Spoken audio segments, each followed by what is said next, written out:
하나님의 말씀은 사도행전 5장 12절로 32절까지의 말씀입니다.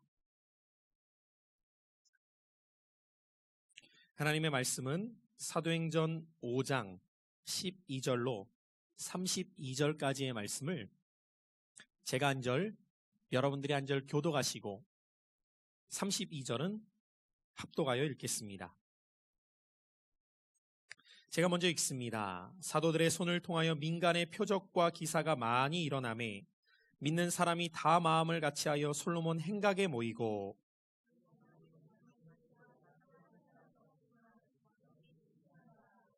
믿고 주께로 나아오는 자가 더 많으니 남녀의 큰 무리더라.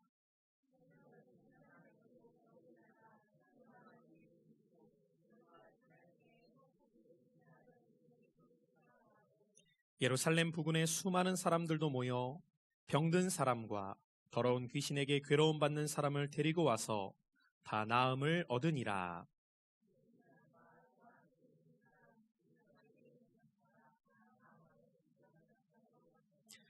사도들을 잡아다가 옥에 가두었더니 가서 성전에 서서 이 생명의 말씀을 다 백성에게 전하라 하매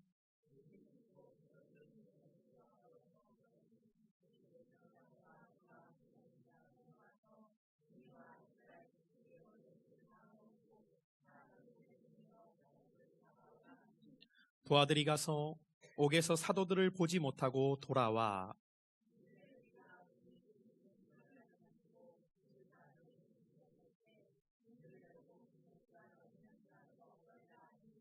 성전 맡은 자와 제사장들이 이 말을 듣고 의혹하여 이 일이 어찌 될까 하더니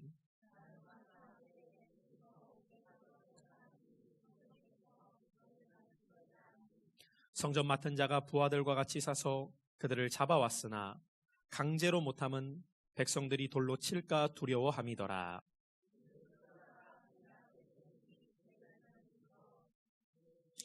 이르되 우리가 이 이름으로 사람을 가르치지 말라고 엄금하였으되 너희가 너희 가르침을 예루살렘에 가득하게 하니 이 사람의 피를 우리에게로 돌리고자 함이로다.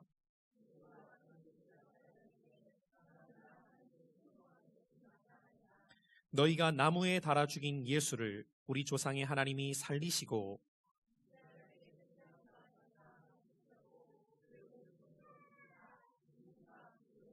함께 우리는 이 일의 증인이요 하나님이 우리에게 순종하는 자들에게도 주신 성령도 그러하니라 하더라. 아멘. 오늘도 주의 전에 나와 주 앞에 예배드리는 우리의 심령 가운데에 말씀이 들려지고 새겨지는 시간 되시기를 주님의 이름으로 축복합니다. 부흥 시리즈 10번째 시간입니다. 저는 오늘 이 아침 여러분들과 함께 부흥은 하나님께 순종할 때에 임한다 라는 말씀의 제목으로 하나님 말씀 증거하도록 하겠습니다. 우리가 사도행전의 말씀을 주의 깊게 봐야 하는 것은 사도행전은 어떻게 교회가 시작되었고 그리고 교회가 어떻게 성장하고 부흥했는가를 우리에게 보여주는 말씀이기 때문입니다. 오늘 사도행전의 말씀을 보면 교회는 사람이 세운 조직이 아닙니다. 교회는 성령이 임하심으로 시작된 곳입니다. 사도행전 2장의 말씀에 보면 오순절날 성령이 오심으로 말미암아 교회가 시작되었습니다. 그리고 예수님의 말씀처럼 성령이 마가의 다락방에 모인 각 사람에게 임하심으로 그들에게 권능이 나타나기 시작하였습니다. 성령의 충만함을 입은 사도들은 거리로 뛰어나가 사람들에게 예수 그리스도의 복음을 전파하였고 성전 미문에 앉아 평생을 한 번도 걷지 못했던 사람을 나사렛 예수 그리스도의 이름으로 일으켜 세웠습니다. 그리고 이 일로 말미암아 사내들인 공회 사람들이 베드로와 요한을 잡아들여 옥에 가두고 위협하며 다시는 예수의 이름으로 이와 같은 일들을 행하지 말라고 엄포하였음에도 오히려 초대교회 성도들은 함께 모여 더 간절히 하나님 앞에 기도하고 담대하게 복음을 전했던 모습을 우리는 계속해서 함께 살펴보았습니다. 이렇게 교회가 놀랍게 성장을 거듭할 때에 예기치 못했던 사건도 벌어지게 됩니다.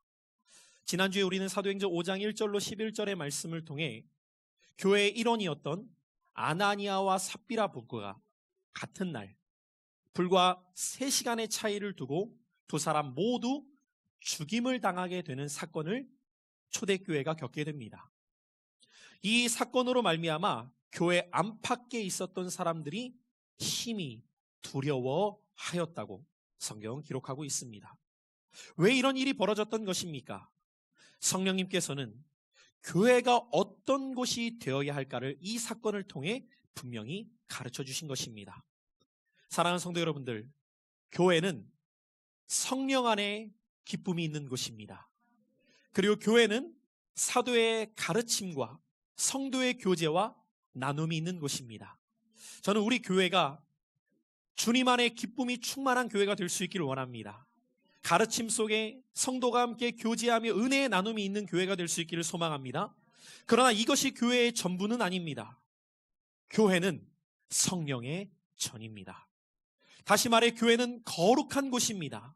그래서 우리는 교회 가운데의 기쁨과 사도의 가르침과 성도의 교제와 나눔도 있어야 되지만 교회를 향한 두렵고 떨리는 마음이 우리 안에 있어야 합니다. 그곳은 거룩한 성령님의 처소이자 우리의 눈에 보이지 않지만 더 분명하게 존재하는 보이지 않는 실제 되시는 성령님이 이곳 가운데 함께 계시기 때문입니다. 그래서 우리가 교회에 올 때 우리 안에는 두 가지 마음이 동일하게 있어야 됩니다. 한 마음은 교회를 올 때의 기쁨과 감격이 있어야지만 또 한 마음으로는 교회를 올 때의 거룩한 경외심, 두려움을 갖고 우리는 교회에 나아오는 자들이 되어야 할 줄 믿습니다. 구약시대를 보면은 제사장들이 성소에 들어갈 때에 그들에게 있어서 반드시 먼저 준비되어야 했던 마음은 정결함과 거룩함이었습니다. 만약에 그들이 정결함과 거룩함으로 성소에 나아가지 않으면 그들이 죽임을 당하게 될 것이라고 하나님께서는 분명히 가르쳐 주셨기 때문입니다. 자, 우리는 지금 구약 시대를 살고 있지는 않습니다. 그래서 구약의 형식을 따라 우리가 예배드리진 않습니다. 그러나 기억해야 될 것은 우리가 형식은 구약의 형식을 따르지 않는다 할지라도 그 구약에 기록된 율법의 본질은 우리가 바로 붙잡고 신앙생활하게 될 때에 그 거룩함과 정결한 모습 가운데 성령의 전인 우리의 마음과 이곳에 성령님 함께 하심으로 우리가 예배를 통해 살아계신 하나님을 만나는 자들이 될 줄로 믿습니다. 아나니아와 삽비라 사건은 교회 공동체가 성령님이 함께한 곳이라는 것을 분명히 가르쳐 보여주셨습니다. 이 일로 인하여서 교회 안팎에 있는 사람들이 두려움을 가졌을 뿐만 아니라 이제 사도들은 더 힘써서 담대하게 예수 그리스도의 복음을 전파하기 시작합니다. 그들의 선포가 얼마나 확신 있고 담대하였던지 수많은 사람들이 그들의 메시지를 듣게 되었고 그렇게 예수 그리스도의 복음의 소식을 듣게 된 자들이 주께로 돌아오게 되었는데 이제는 그 수가 얼마나 많았던지 오늘 우리가 함께 읽은 14절에 보니까 허다한 무리의 수가 주께로 돌아오면서 더 이상 수를 매길 수가 없었던 것을 보고 있습니다. 사랑하는 성도 여러분들, 저는 오늘 이 초대교회에 임한 부흥의 역사가 우리 교회 가운데도 임하는 역사가 될 수 있기를 간절히 소망합니다. 그리고 그렇게 예루살렘을 중심으로 사방으로부터 모여든 수많은 사람들, 그 가운데에는 병든 사람들도 있었습니다. 그 가운데에는 귀신 들려 고통당하는 사람들도 있었습니다. 그 사람들 가운데는 삶의 문제에 힘겨운 자들이 있었어요. 그런데 놀라운 것은 병든 자들이건 귀신이 들린 사람들이건 어떤 문제를 갖고 나아오던 예수 그리스도의 이름으로 그들의 문제가 해결받기 시작하였다는 거예요. 여러분, 교회는 우리의 삶의 문제에 해답이 있는 곳입니다. 단지 지식적인 말씀을 배우기 위한 것이 아니라 도덕적, 윤리적 이야기를 듣기 위한 것이 아니라 성령의 역사가 나타나는 교회는 우리의 삶의 문제를 들고 나올 때 주님 안에서 문제를 해결받는 곳입니다. 저는 오늘도 이 아침 여러분들이 어떠한 삶의 문제를 갖고 왔다 할지라도 그 문제에 해답되시는 주님을 만남으로 문제가 해결받는 은혜의 삶이, 은총의 삶이 누려지시기를 축복합니다. 오늘 그 믿음을 갖는 자에게 주님은 역사하실 것입니다. 이렇게 교회 공동체 가운데 성령의 역사 가운데 놀라운 일들이 거듭되면서 교회가 부흥을 경험하기 시작해요. 그런데 성령의 역사가 강하면 강할수록 동시에 원수마귀도 가만히 지켜만 보고 있지는 않습니다. 오늘 우리가 함께 읽은 말씀에 보면은 이렇게 강한 성령의 역사가 나타났을 때에 교회가 놀랍게 부흥되기 시작할 때에 악한 원수 마귀의 역사 가운데 시기하는 자들이 일어나게 되었다고 성경은 기록하고 있습니다. 자, 오늘 우리 본문의 말씀 17절로 18절의 말씀을 우리 한 목소리로 같이 한번 읽어보겠습니다. 17절부터 읽습니다. 시작.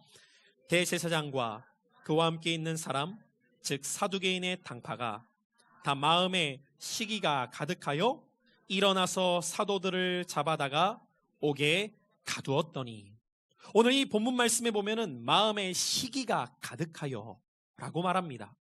여기에서 시기라는 단어를 원어적으로 보니까 젤로스라는 단어를 쓰고 있는데 이 단어의 뜻은 열심이라는 뜻을 내포하고 있습니다. 여러분, 지금 사도들은 어떠한 일에 열심을 내고 있습니까? 지금 사도들은 예수 그리스도의 복음을 전파하는 일에 열심을 내고 있었어요. 그런데 그들이 복음을 위한 일에 열심을 냈을 때에 동시에 원수 마귀도 열심을 내고 있었다는 겁니다. 어떠한 일에 열심을 내고 있었다는 것입니까? 복음을 전하는 일을 하지 못하는 일에 열심을 내고 있었다는 거예요. 여러분, 오늘 우리는 이 본문의 말씀을 통하여서 이 영적 세계의 싸움을 볼 수 있어야 됩니다. 특별히 원수 마귀는 우리가 복음을 전하지 못하도록 어떠한 일들을 행합니까? 우리의 환경을 가두기 시작합니다. 오늘 말씀에도 보니까 이렇게 복음을 열심을 다해 증거하고 있었던 사도들을 옥에 잡아 가두었다고 말합니다.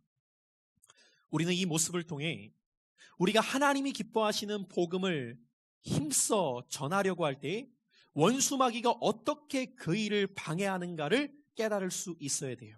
한마디로 우리의 환경을 가두기 시작합니다. 우리의 환경을 짓누르기 시작한다는 거예요.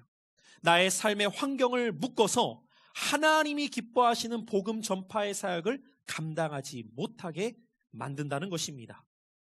여러분, 우리가 하나님의 뜻대로 살아가고 할수록 우리의 삶이 축복의 삶이 곧장 열리는 것이 아님을 기억해야 한다는 거예요. 하나님의 뜻에 순종하여서 하나님이 기뻐하시는 일을 행하려고 할수록 자꾸만 환경에 어려움이 찾아올 수 있다는 거예요. 이때 두 가지 반응이 나타나요. 어떤 사람은 환경에 짓눌려서 결국 굴복하는 사람이 있는가 하면, 그러한 어려운 환경을 오히려 딛고 일어서서 변함없이 더욱 힘써 하나님의 뜻에 순종함으로 나아가는 자들이 있다는 것입니다.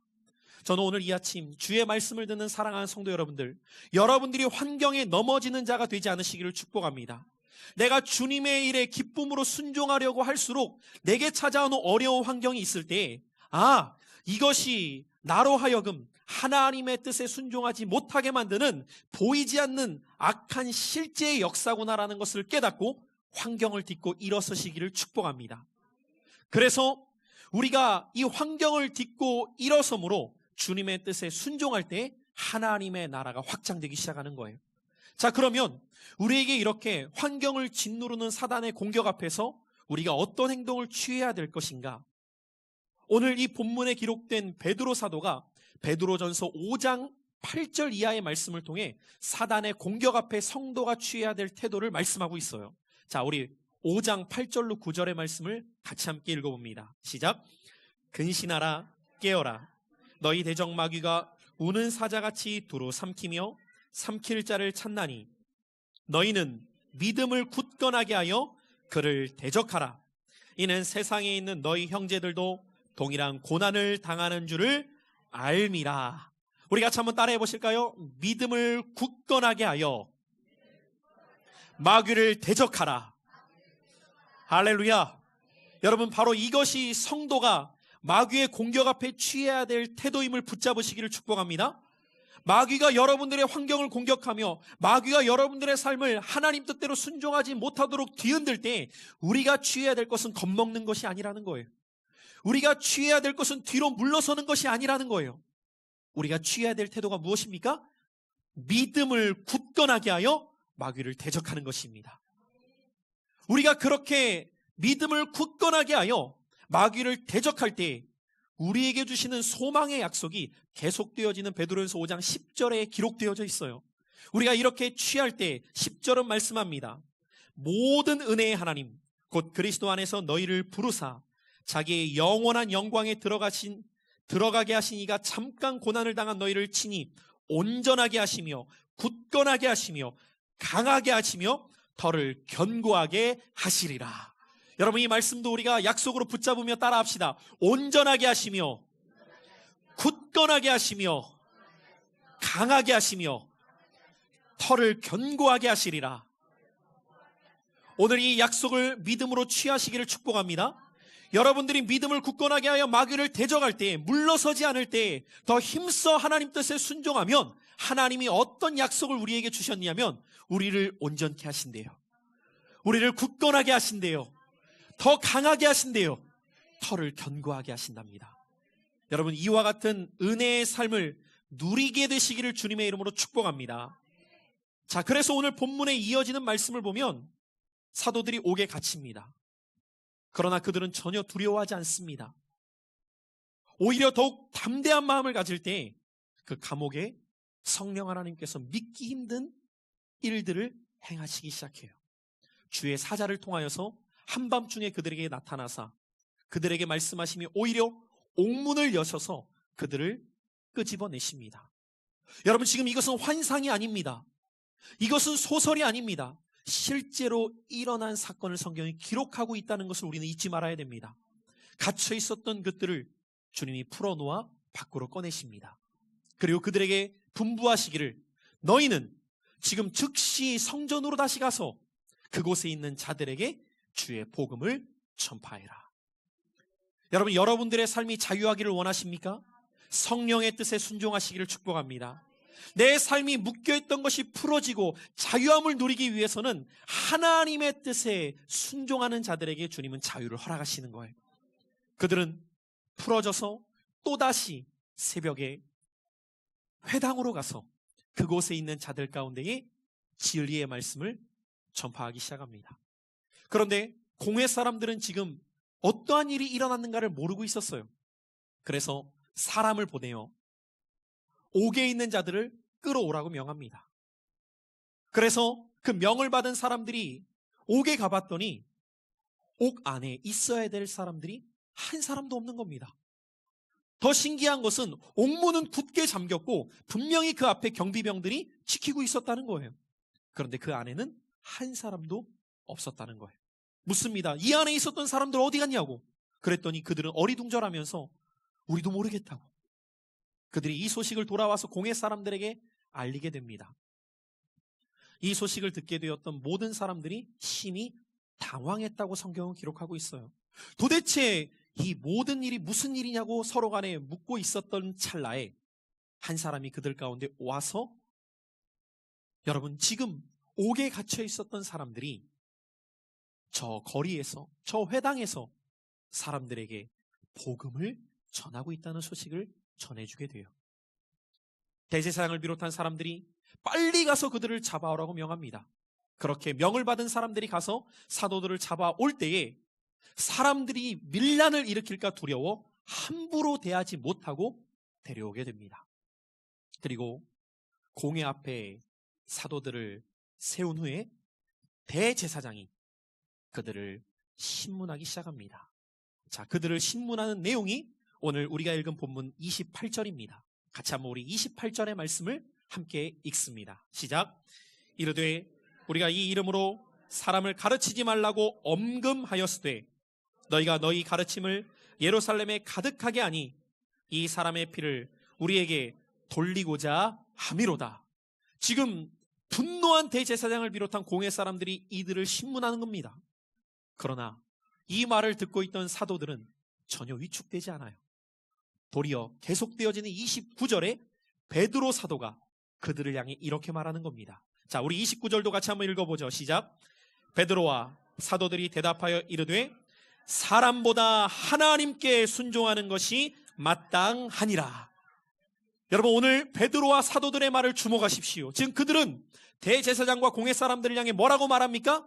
사람보다 하나님께 순종하는 것이 마땅하니라. 우리가 이 말씀에 주목해야 되는 이유가 무엇 때문입니까? 바로 인류의 모든 불행이 여기에서부터 시작되었기 때문입니다. 인류의 불행은 하나님의 말씀에 대한 불순종에서부터 시작되었기 때문이에요. 한 사람의 불순종함으로 모든 사람이 고통당하기 시작합니다. 한 사람의 불순종함으로 세상에 죄가 들어오므로 모든 사람이 죄인이 된 것입니다. 이것을 로마서 5장 12절은 이렇게 말씀하고 있습니다. 그러므로 한 사람으로 말미암아 죄가 세상에 들어오고 죄로 말미암아 사망이 들어왔나니 이와 같이 모든 사람이 죄를 지었으므로 사망이 모든 사람에게 이르렀느니라. 여러분, 한 사람의 불순종이 얼마나 큰 불행을 가져오게 되었는가를 오늘 이 말씀이 보여주고 있는 것입니다.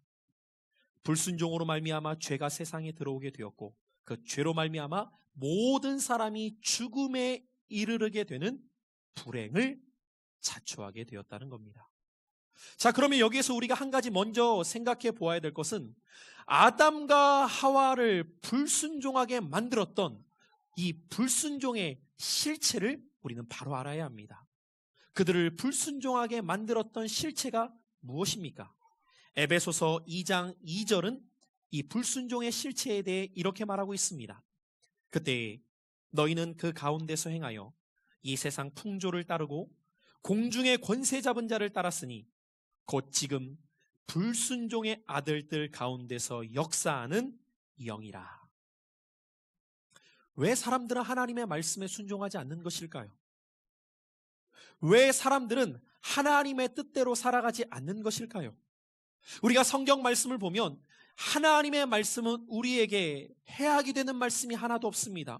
오히려 우리를 살리고 우리를 복 있는 길로 인도하고 우리로 하여금 풍성한 삶을 누리게 하는 것이 하나님의 약속의 말씀입니다.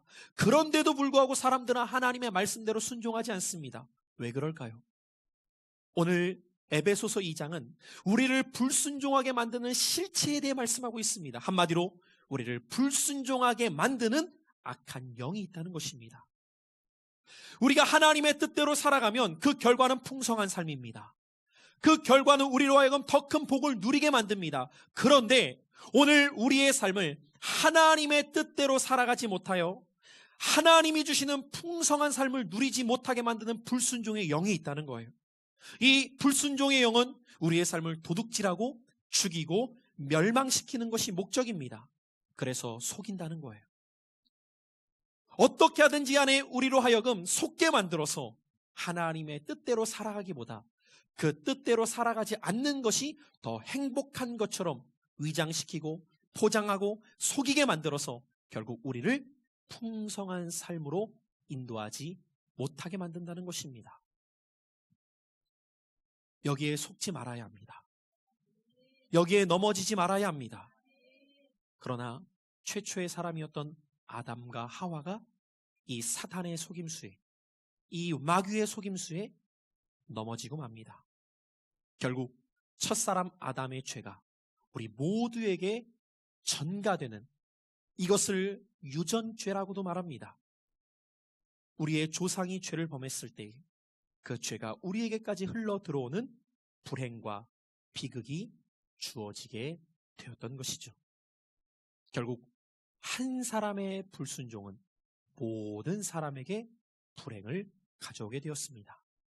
그런데 성경은 이 한 사람만을 말하고 있는 것이 아니라 또 한 사람에 대해서 말씀하고 있습니다. 로마서 5장 19절 말씀, 우리 같이 한번 이 말씀을 읽어보겠습니다. 한 사람이 순종하지 아니함으로 많은 사람이 죄인 된 것 같이 한 사람이 순종하심으로 많은 사람이 의인이 되리라. 여러분, 이 또 한 사람이 누구이십니까? 바로 이분이 나와 여러분들을 구원하시기 위해 이 땅에 오신 예수 그리스도이십니다. 예수님이 이 땅에 오신 목적은 분명했습니다. 그분이 이 땅에 오신 것은 하나님의 뜻에 순종하기 위함이었습니다.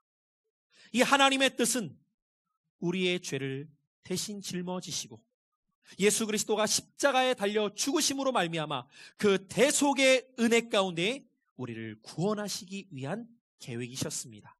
이 뜻에 예수님이 순종하시기 위해 이 땅에 오셨다는 겁니다. 그래서 세례 요한은 이 땅에 오신 예수님을 향해 이렇게 말하였습니다. 보라, 세상 죄를 지고 가는 하나님의 어린 양이로다. 오늘 이 예수 그리스도의 그 순종하심을 통해 우리 모두를 구원하시고자 하는 하나님의 계획이 이루어졌던 것입니다. 예수님이 이 땅에 오시기 전 약 700년 전 이사야 선지자는 이 땅에 오실 메시아에 대해 이사야 53장 7절 말씀에 이렇게 예언하고 있습니다. 그가 곤욕을 당하여 괴로울 때에도 그의 입을 열지 아니하였으며 마치 도수장으로 끌려가는 어린 양과 털 깎는 자 앞에서 잠잠한 양같이 그의 입을 열지 아니하였도다. 이 예언 그대로 이 땅에 오신 예수님께서는 빌라도 앞에 서서 신문을 받으셨을 때 그의 입을 열지 아니하십니다. 억울할 수 있었습니다. 얼마든지 자신의 무죄를 말씀하실 수도 있었습니다. 그러나 그분은 그 어떤 말도 행하시지 않고 잠잠하게 마치 도수장에 끌려가는 양처럼 아무 말씀 없으시게 자신에게 주어진 십자가의 길을 순종함으로 묵묵히 걸어가셨던 것을 보게 됩니다. 주님께서는 당신이 아버지의 뜻에 순종해야 할 것을 알고 계셨습니다. 그러나 또한 이 순종이 얼마나 고통스러운 순종인지도 알고 계셨습니다. 그래서 십자가를 앞에 두셨던 예수님께서는 겟세마네에 올라가셔서 땀방울이 핏방울이 되도록 기도하시면서 간구하십니다. 주여, 할 수만 있거든 이 잔을 내게서 옮겨주십시오. 오늘 우리 귀한 자매의 간증, 우리가 고통을 당할 때에 예수님의 십자가를 한 번씩 묵상하게 됩니다. 그때마다 우리가 고백할 수밖에 없는 것은 그분의 고통은 내가 겪는 고통과는 비교할 수 없는 고통, 그분의 억울함은 내가 당하는 억울함과 비교할 수 없을 만큼의 억울함. 그러나 그분은 이 고통을 순종함으로 걸어가셔야 됐어요. 얼마나 고통스러우셨으면 우리 주님도 할 수만 있으면 이 잔을 옮겨주십시오. 그러나 주님의 기도는 여기에서 끝나지 않으셨어요. 그러나 나의 원대로 마옵시고 아버지의 뜻대로 되기를 원하나이다. 주님은 아셨습니다. 한 알의 밀알이 땅에 떨어져 죽지 아니하면 한 알 그대로 있게 된다는 사실을. 주님은 아셨습니다. 그 한 알의 밀알이 땅에 떨어져 죽게 되면 수많은 열매를 맺을 수 있게 된다는 것을. 그래서 예수님께서는 묵묵히 자신에게 주어진 십자가의 길을 순종함으로 걸어가십니다.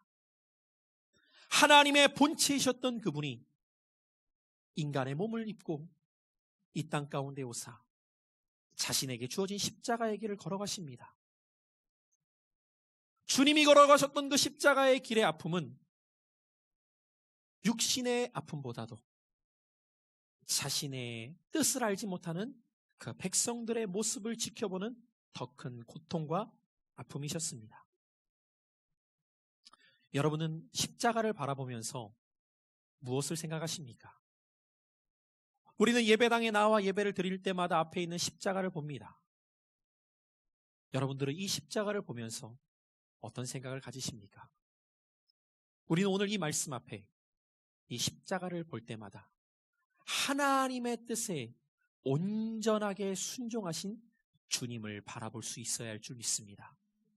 그리고 여기에서 끝나는 것이 아니라 그렇게 주님의 뜻에 온전하게 순종하셨던 예수님을 바라보면서 나 또한 하나님 아버지의 뜻에 온전하게 순종하기를 결단할 수 있는 저와 여러분들의 신앙이 될 수 있기를 주님의 이름으로 축원합니다. 이렇게 예수님이 하나님 아버지의 뜻에 순종함으로 자신의 생명을 들이셨을 때 하나님께서는 어떻게 행하셨습니까? 그를 지극히 높여 보좌 우편에 앉으사 만유의 통치자가 되게 하셨고 장차 이 땅에 다시 오심으로 말미암아 영원토록 그분의 자녀들과 즐거워하실 수 있는 그 왕권을 우리 주님에게 허락하셨다는 거예요. 그리고 오늘 예수님의 순종의 죽으심의 열매가 나타나게 됩니다. 한 알의 밀알이 땅에 떨어져서 죽게 되었을 때 정말 약속의 말씀처럼 그 열매가 꽃 피우게 됩니다. 그 열매를 우리는 사도행전에 기록된 사도들과 초대교회를 통해 보게 되는 거예요. 오늘 한 사람의 순종하심은 그분의 순종으로 끝났던 것이 아니라 오늘 그 순종의 열매로서 사도들의 모습이 그 순종의 열매로서 교회가 오늘 열매 가운데 나타나게 되었던 것입니다. 오늘 이 예수님의 순종함이 사도들의 입술의 고백을 통해 이렇게 이어지게 됩니다. 우리가 사람보다 하나님께 순종함이 마땅하도다. 할렐루야. 사랑하는 성도 여러분들, 저는 오늘 이 고백이 사도들의 고백으로 끝나는 것이 아니라 나와 여러분들의 믿음의 고백으로 선포되어질 수 있기를 주님의 이름으로 축원합니다. 우리 같이 한번 믿음으로 선포하며 고백합시다. 사람보다 하나님의 뜻에 순종함이 마땅합니다. 오늘 그러면서 사도들은 계속해서 본문 30절로 32절을 통해 이렇게 고백하게 됩니다. 우리 같이 한번 30절 이하의 말씀을 읽습니다. 시작. 너희가 나무에 달아 죽인 예수를 우리 조상의 하나님이 살리시고 이스라엘에게 회개함과 죄사함을 주시려고 그를 오른손으로 높이사 임금과 구주로 삼으셨느니라. 우리는 이 일의 증인이요 하나님이 자기에게 순종하는 사람들에게 주신 성령도 그러하니라 하더라.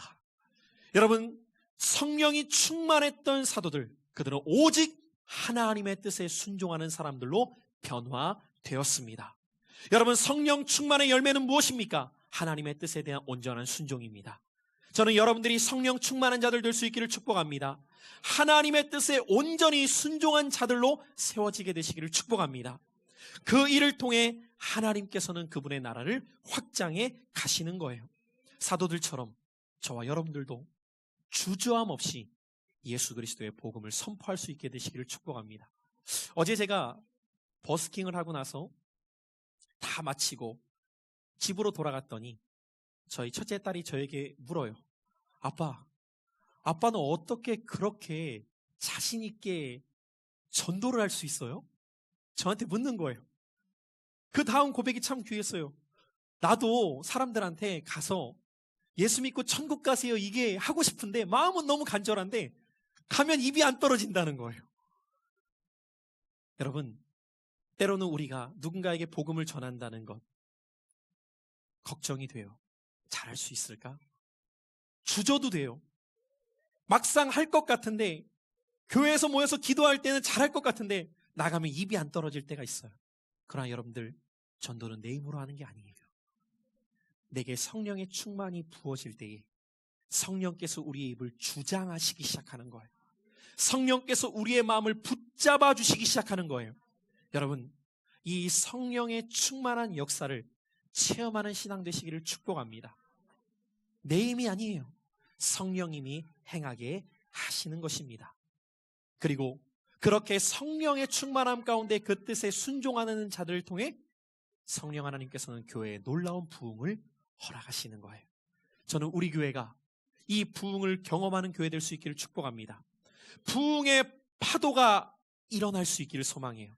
그것은 성령의 뜻에 순종하는 자들을 통하여서 이루어가는 열매인 것입니다. 같이 한번 따라해 봅시다. 순종이 부흥을 경험하는 통로입니다.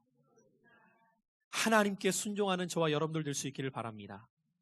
그런데 여러분들, 우리가 이렇게 하나님의 뜻에 순종하려고 하면 우리 모두가 경험한 것처럼 내가 말씀을 듣고 결심해서 순종하려고 삶의 현장으로 돌아가 보면 이게 잘 안 될 때가 있어요. 왜 그럴까요? 내 안에 한 마음으로는 하나님의 뜻에 순종하려고 하는 마음이 있는데 내 안에 있는 옛 자아의 본성이 나로 하여금 몸의 사욕을 따라 가도록 하나님의 뜻에 순종하지 못하도록 자꾸만 나를 이끌어가는 또 다른 마음이 있기 때문이에요. 그래서 이 두 마음이 내 속에서 부딪혀서 싸움이 일어납니다. 여러분, 신앙생활을 하는 분들은 누구나 이와 같은 일들을 겪을 때가 있어요. 한편으로는 순종하고자 하는 마음, 그런데 한편으로는 하나님의 뜻보다는 세상과 내 생각대로 살아가고자 하는 마음. 자, 그러면 여러분들, 이와 같은 싸움이 있을 때 우리가 어떻게 행해야 될까요? 여러분, 요요 현상이라는 말을 아마 다 들어보셨을 겁니다. 다이어트를 하는 사람이 성공적으로 체중을 감량한 일에 성공을 했지만 시간이 흐른 다음에 또다시 예전의 몸 상태로 돌아가는 현상을 말하는 것이죠. 우리 몸의 기능 중에 하나는 무엇이냐면 내가 오랫동안 유지해왔던 상태를 지속하고자 하는 힘이 우리 몸 안에 있다는 거예요. 그래서 일정 기간 동안 내가 열심을 다해서 노력을 해서 건강하게 내가 체중 감량을 했어도 또다시 옛 몸으로 돌아가고자 하는 나의 본능, 나의 몸의 힘이 나를 이끌어간다는 것이죠. 그러면 여러분들이 이 요요 현상을 이길 수 있는 방법은 뭐라고 말하냐면 바이오 리듬을 만들어야 된다는 거예요. 그 바이오 리듬을 만든다는 것은 한순간이 아니라 지속적이고 규칙적으로 돌아오지 않도록 내가 새롭게 얻은 몸 상태를 유지해 나가는 일에 힘쓰면 어느 순간부터 내 몸이 이제는 내가 이렇게 살아가는 것이 더 좋구나라는 것을 몸 스스로가 받아들이기 시작한다는 거예요. 여러분, 이 원리는 영적으로도 그대로 적용됩니다. 왜 많은 성도들이 한때에 순종하다가 넘어질까요? 한때에 순종하다가 멈출까요? 그것은 바로 영적 요요 현상이 일어나기 때문이에요. 내 안에 또 다른 속사람, 옛된 자아가 오랫동안 내가 하나님의 뜻에 순종하기보다는 내 생각과 세상의 방식대로 살아갔던 것에 익숙해져 있다 보니까 또다시 내 영적인 상태가 그때로 돌아가고자 한다는 거예요. 자, 그러면 어떻게 해야 될까요? 운동을 해본 분들은 다 알 거예요. 보통 우리가 헬스장에 가서 운동을 하려고 하는 사람들에게 있어서 제일 먼저 하는 것이 무엇이죠? 내가 나 자신의 몸을 측정하는 겁니다. 그리고 날마다 신체를 측정하면서 오늘은 이렇구나, 이렇게 운동해야겠네, 그 다음 날도 오늘은 이렇구나, 이렇게 운동해야겠네, 날마다 자신을 측정하면서 날마다 마음을 다잡고 그날의 운동과 자신의 건강을 위해 뛰기 시작하는 겁니다. 여러분, 우리가 하나님의 말씀에 온전히 순종하면서 살아간다는 것은 하루아침에 이루어지는 일이 아니라는 것을 기억하셔야 돼요. 내가 하나님의 뜻에 온전히 순종하는 삶으로 변화되기 위해서는 같이 한번 따라해 볼까요? 매일매일을 믿음의 결단 속에 살아가야 합니다. 그래요, 여러분들이 매일매일의 삶 속에서 믿음의 결단을 행하지 않으면 또다시 여러분들의 그 옛된 본성과 자아로 돌아가고자 하는 움직임이 시작될 겁니다. 그래서 여러분들, 우리가 이 영적 요요 현상이 나타나지 않기 위해서는 매일매일을 시작하면서 하나님의 약속의 말씀 앞에 나를 비추어서 내가 오늘은 어떻게 하나님 뜻에 순종할지, 내가 오늘은 어떻게 하나님 말씀대로 살아갈지를 결단하는 거예요. 그래서 말씀이 중요한 거예요. 내가 주일날 그냥 들은 말씀 하나 붙들고 그냥 한 주를 사는 사람과 날마다의 삶 속에서 매일을 시작하면서 약속의 말씀을 붙들고 믿음의 결단 가운데 살아가는 사람들과 전혀 순종의 모습이 다르게 된다는 것입니다. 여러분, 이 과정은 결코 쉽지 않습니다. 마치 건강을 되찾고자 하는 사람이 날마다 운동하는 것 결코 쉽지 않아요. 그런데 그 일을 성공하는 사람들의 특징은 무엇입니까? 그들에게는 분명한 목표가 있다는 거예요. 그리고 아무리 힘들어도 내가 이루고자 하는 목표를 바라보면서, 그리고 내가 그렇게 노력하고 그렇게 힘썼을 때 내가 바라는 것을 이루었을 때의 성취감과 즐거움은 누려본 사람만이 얻는 기쁨인 거예요.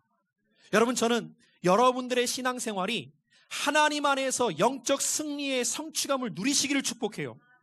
날마다 영적 싸움 가운데 넘어져서 지치고 괴로워하는 신앙생활이 아니라 내가 이 영적 싸움에서 승리하면서 그 승리의 기쁨을 누리고 그 기쁨의 소망 가운데 날마다 하나님의 뜻에 순종하는 그 삶이 시작될 수 있기를 축복합니다.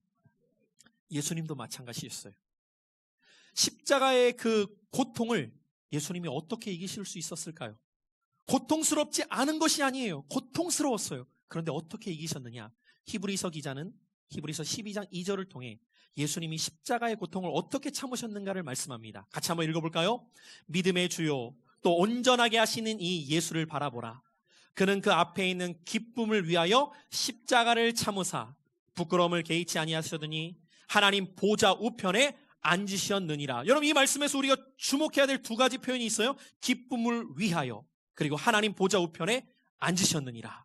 첫 번째 무엇입니까? 분명한 소망이 있으셨다는 거예요. 그래서 현재의 고난을 견딜 수 있으셨다는 것입니다. 여러분, 현재에 우리에게 주어진 순종을 통해 찾아오는 고난은 장차 우리에게 주어질 영광과 좋게 비교할 수 없음을 깨닫게 되시기를 축복합니다. 아무리 현재가 힘들어도 그 힘듦을 이기게 될 때 나에게 찾아오는 영광이 분명한 사람은 이겨낼 수 있는 거예요. 하나님의 뜻에 여러분들이 순종함으로 말미암아 찾아오는 영광이 있다는 거예요. 의의 열매가 있다는 거예요. 장차 주 앞에 상급받고 칭찬받을 수 있는 그 놀라운 열매를 바라보는 자는 오늘 하루가 힘들더라도 믿음의 선한 싸움을 싸워나가며 순종할 수 있게 될 줄 믿습니다. 그래서 바울은 내가 뒤에 있는 것을 잊어버리고 날마다 표대를 향하여 부르심의 상을 따라 달려가노라. 여러분, 우리는 신앙생활 그렇게 하는 거예요. 그냥 하루는 순종했다가 다음 날은 넘어지고 또 회개한 다음에 순종하고 쳇바퀴 돌듯 반복되는 것이 아니라 내 육체의 속사람이 완전히 죽을 때까지 나 자신을 하나님께 드리는 거예요. 나 자신을 말씀 앞에 무릎 꿇는 거예요. 그래서 나의 속사람이 온전히 성령 안에 지배를 당하며 온전히 성령 안에 인도함 받아 그렇게 살아가다가 순종의 열매를 통해 의의 열매를 이루어 하나님께는 영광을 돌리고 사람들에게는 복음을 선포하는 그 일을 통해 죽어가는 영혼들을 주께로 인도함으로 우리 모두가 다 부흥의 파도를 경험할 수 있는 신앙이 되기를 주님의 이름으로 축복합니다.